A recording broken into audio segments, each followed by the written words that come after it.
బాలకృష్ణ గారు ఇప్పుడు become a hero in the drawing room, ఆ bedroom. Domestic hero అయిపోయి family hero కింద అయిపోయి మీ హ్యాండిలింగ్లో మీ ఆ క్యారెక్టర్ని హ్యాండిల్ చేయడంలో మిమ్మల్ని బాగా ఇన్ఫ్లుయెన్స్ చేసిన పాయింట్ ఏంటంటే ఈ పాయింట్ మీరు కన్సిడర్ చేశారా? అన్నీ నేను చెప్పాను కదా, ఫస్ట్ బాలకృష్ణ గారికి కథ లాక్ చేసే ముందు మేము తీసుకున్న అన్ని జాగ్రత్తలు తీసుకున్నాం.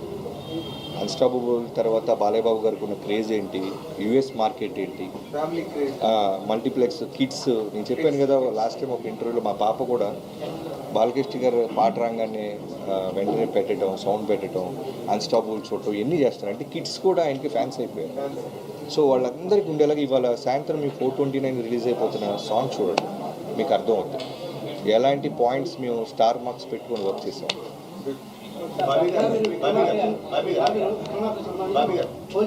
ఇప్పుడు ఒక మాస్ హీరోని ఎలివేట్ చేయడంలో డైరెక్టర్ మధ్య ఒక పోటీ ఉంటుంది.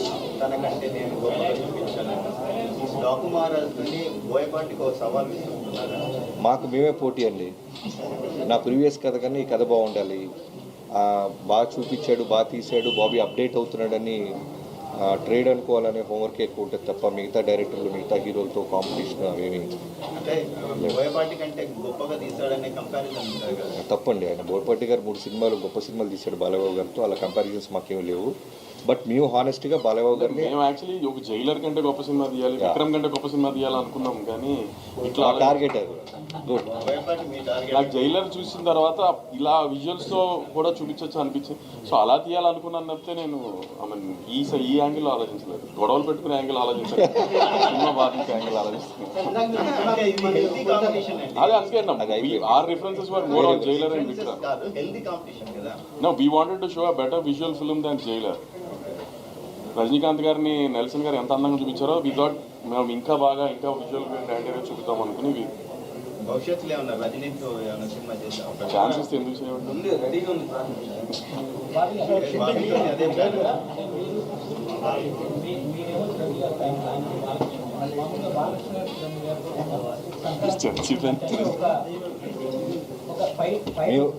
మేము first cinema fans sir, first generalise చేయాలి.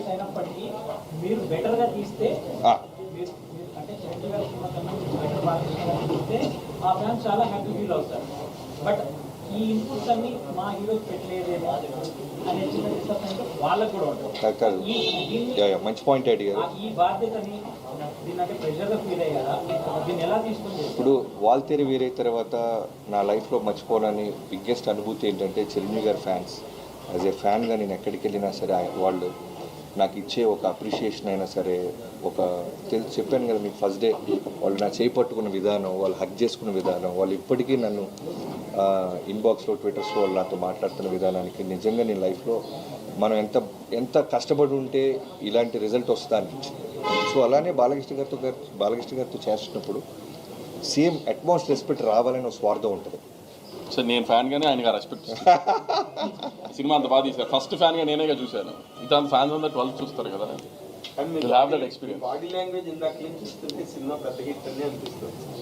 నేను ఇండస్ట్రీకి వచ్చి 12-13 ఇయర్స్ తర్వాత బాలకృష్ణ గారితో సినిమా తీసుకుంటూ పెద్ద హిట్ సినిమా తీయకుండా ఎందుకుంటాను అనుకున్నాను.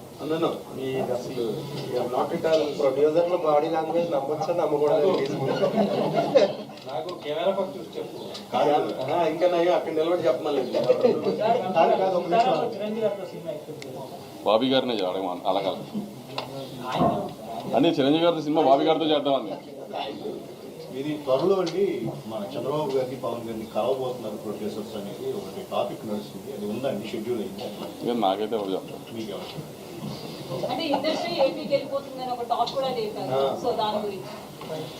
నేను చాలా డబ్బులు పెట్టి ఇక్కడ ఇల్లు కట్టుకున్నానండి. నేను ఏపీకి వెళ్ళి ఏం చేస్తాను? కానీ పవన్ కళ్యాణ్ పిలిపించారు కదా ఇండస్ట్రీ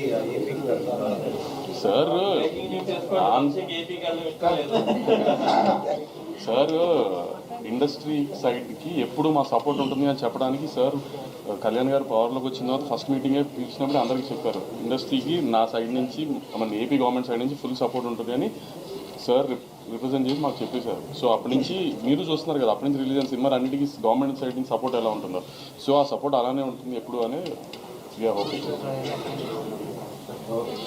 ఆహా.